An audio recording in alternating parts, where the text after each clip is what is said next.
Pauta de Análisis. Bien, hemos tenido cifras en este último tiempo que tienen que ver con cifras respecto de homicidios, y eso significa, ¿no es cierto?, que ayer justamente hablamos con la subsecretaria de Prevención del Delito de esta idea, ¿no es cierto?, de entregar semanalmente cifras.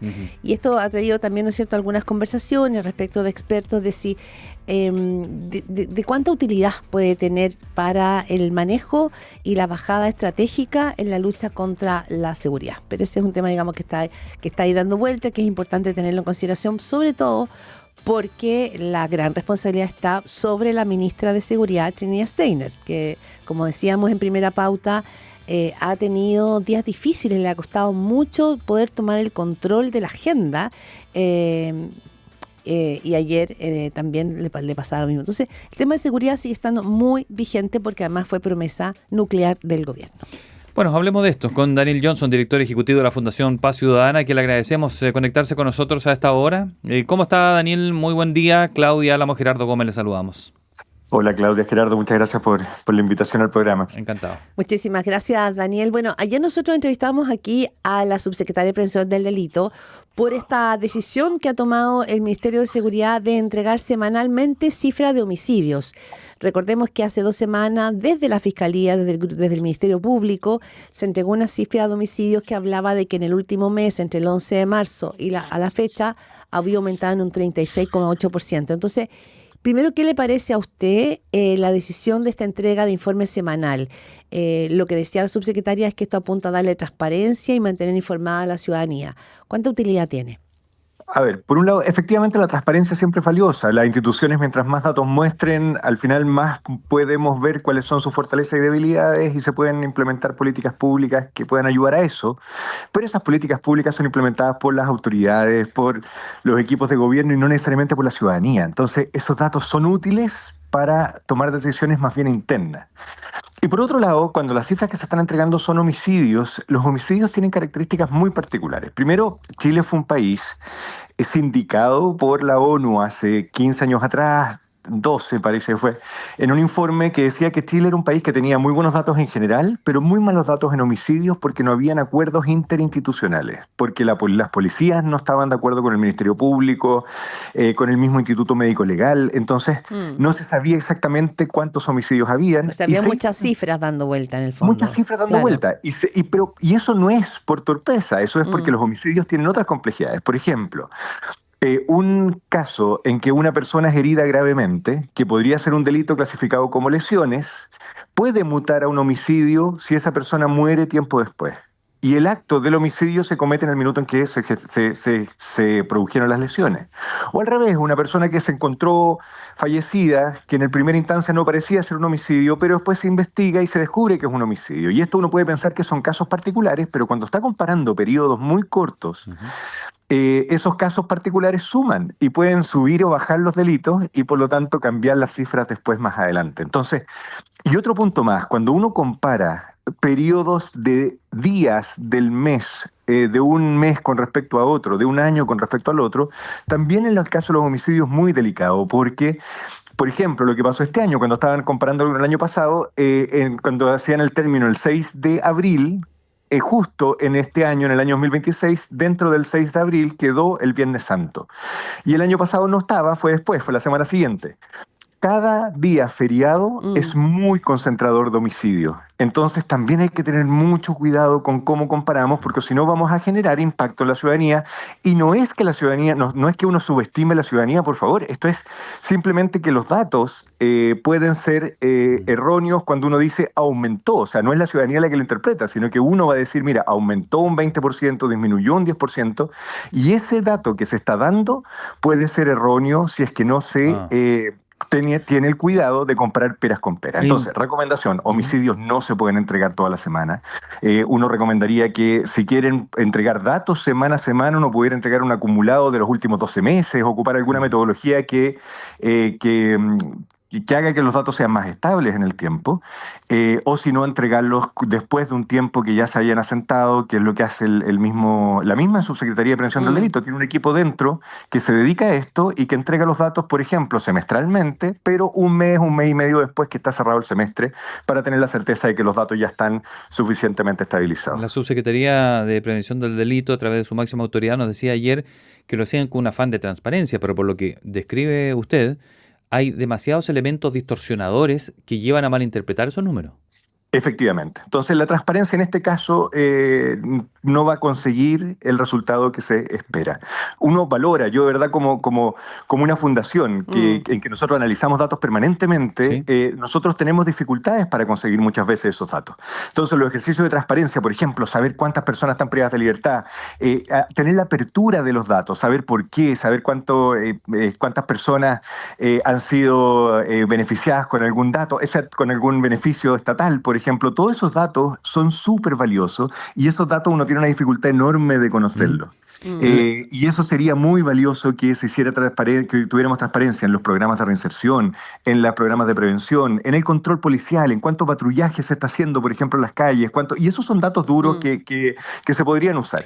Ahora, yo digo, esa transparencia es valiosa, pero en el caso de los homicidios en particular, es no es recomendable, sí, esa es la verdad, ahora, es un error hacerlo. sí, el gobierno, en voz de su subsecretaria, ha dicho que estas son cifras que vienen desde la policía, que en el caso del Ministerio Público, las cifras que ha dado, ¿no es cierto?, y que muestran un aumento en el último mes, dice, son distintas porque no tienen homicidios consumados. Entonces, ella da como base de datos lo que recibe el Ministerio de Seguridad, es decir, cifras consolidadas y de fuentes confiables. Eso tampoco, a su juicio, permite, digamos, ir dando una secuencia importante frente a la ciudadanía respecto a lo que va pasando. Es que generó esa confusión. Mire, imagínense, Ya. lo que estaba mostrando el Ministerio Público eran homicidios vinculados al crimen organizado. El Ministerio Público mostró los datos desde las fiscalías ECO, que son estas fiscalías especializadas en delitos complejos. Sí. Y ECO lo que dijo es que los homicidios, en ese periodo de tiempo, los homicidios asociados a crimen organizado, o sea, hizo un doble clic, no fueron todos los homicidios. Homicidios consumados en ese caso, porque es cierto que el Ministerio Público maneja dos cifras, homicidios tentativos y homicidios consumados. Sí. En este caso eran homicidios consumados, pero eran asociados al crimen organizado en particular. Después, las cifras que entregó el gobierno eran distintas, eran las cifras de homicidios consumados, pero en general, no en total. Y con fechas incluso distintas y comparando, como les decía, años que tienen características distintas.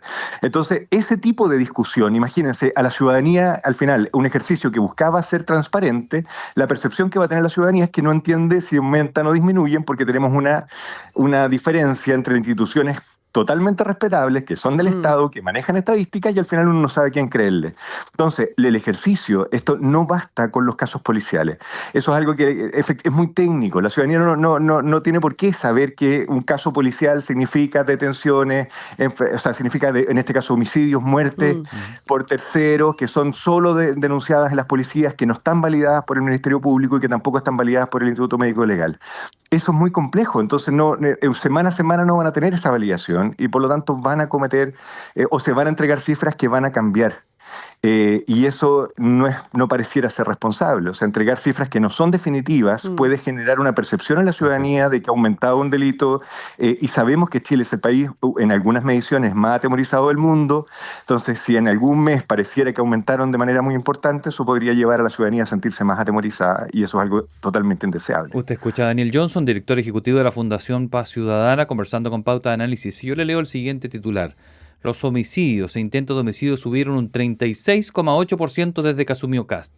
¿Es un hecho de la causa o aquí pasa lo mismo, hay distorsión al entenderlo? Absolutamente distorsión, o sea, es porque están comparando años que no son comparables. Como le decía, un fin de semana, o sea, uno mira las tablas y los homicidios se concentran absolutamente en los días previos a festivos en la noche.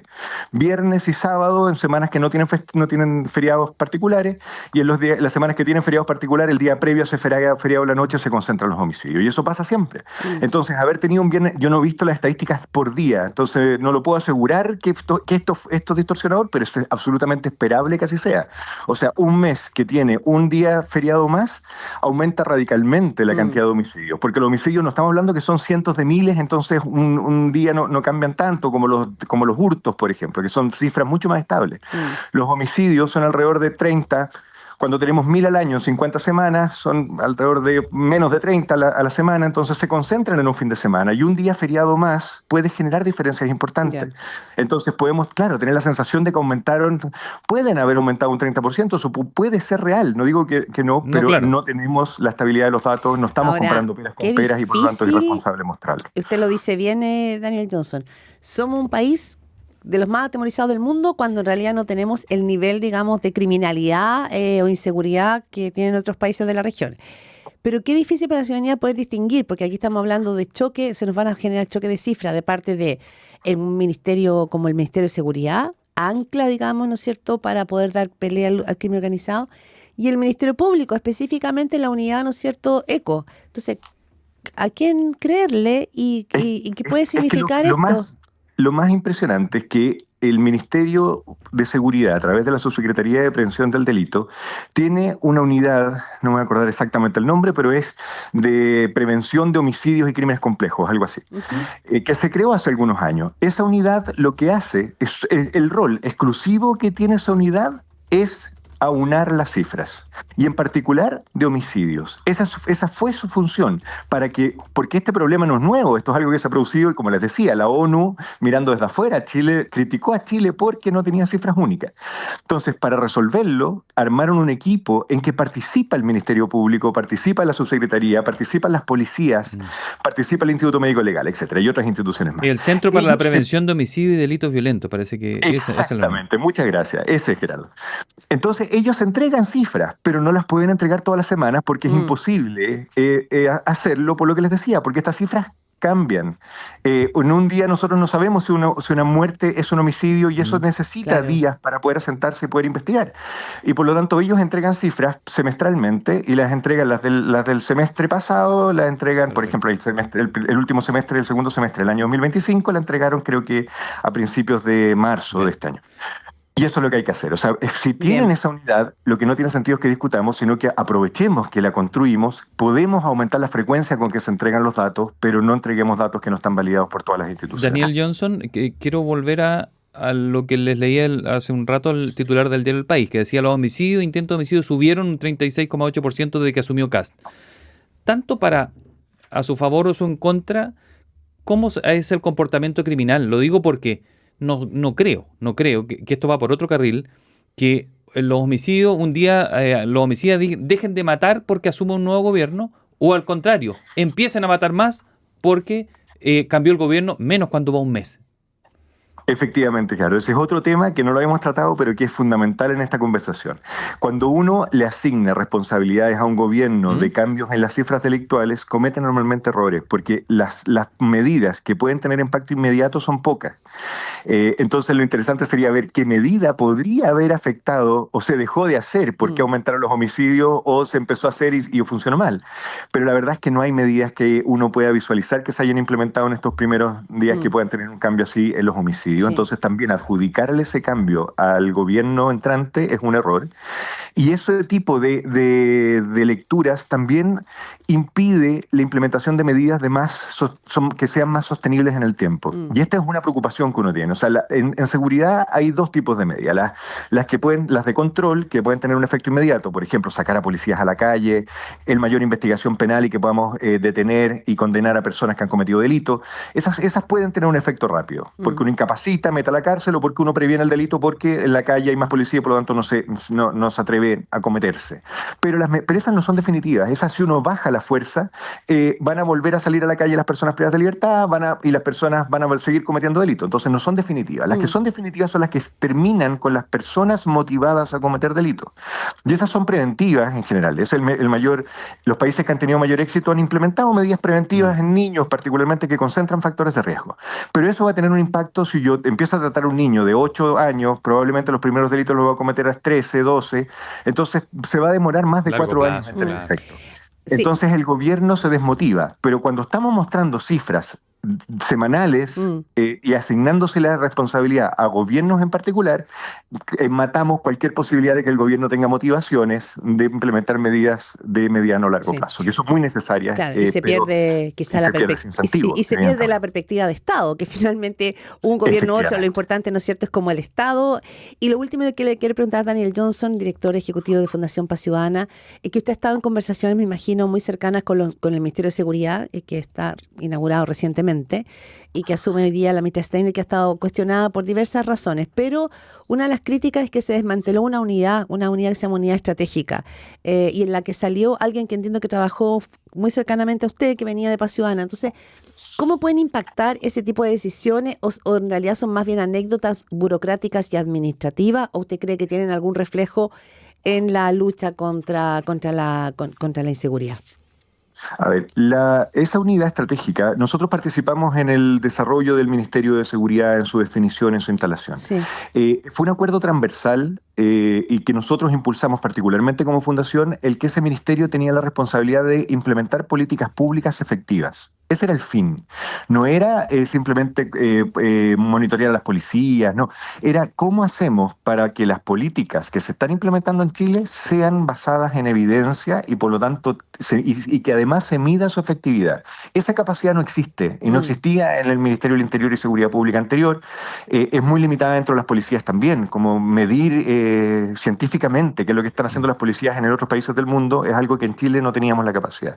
Entonces pedimos y fuimos al Parlamento y convencimos que simplemente que se cambiara la ley o se le incorporara a la ley que crea el ministerio la obligación de tener una unidad estratégica que dependa directamente del ministro. Yeah.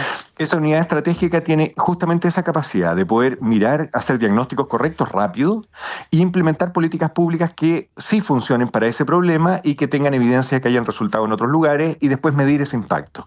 Ese es el fin de esa unidad estratégica. Yeah. Obviamente es fundamental. El ministerio no tiene en otra área, no tiene dentro de las subsecretarías esa misma capacidad, eso no lo hace. Y por lo tanto esta unidad, además de coordinar a las policías y aunar los datos, es muy importante para esa mirada transversal de Estado de largo plazo. Entonces, esa unidad, de hecho, por ley es obligación, tiene que existir. Sí, Ahora, es cierto que cambiaron a la persona que había asumido, de hecho, fue una persona que venía de Fundación Paz Ciudadana, evidentemente, que yo tengo una muy buena impresión de esa persona, pero más allá de la facultad que tienen los gobiernos de cambiar a las personas que están dentro de las instituciones, lo importante es que no se pierda esa capacidad. Bien. Entonces, yo no sé cuál es el objetivo final de los cambios que están haciendo, como que todavía es muy reciente. Si ese objetivo es que deje de existir esa unidad, de hecho eso no se puede porque la ley obliga a tenerla, pero hay que ver si es que las personas que asuman ahora tengan la capacidad real de poder cumplir el rol que esa unidad tenía, que el rol para el que estaba definida. Y eso es lo que tenemos que monitorear ahora, esa unidad tiene que crearse. Director ejecutivo de Fundación Paz Ciudadana, muy amable por permitirnos esta conversación. Que esté muy bien. Gracias a ustedes, que estén muy bien. Chao.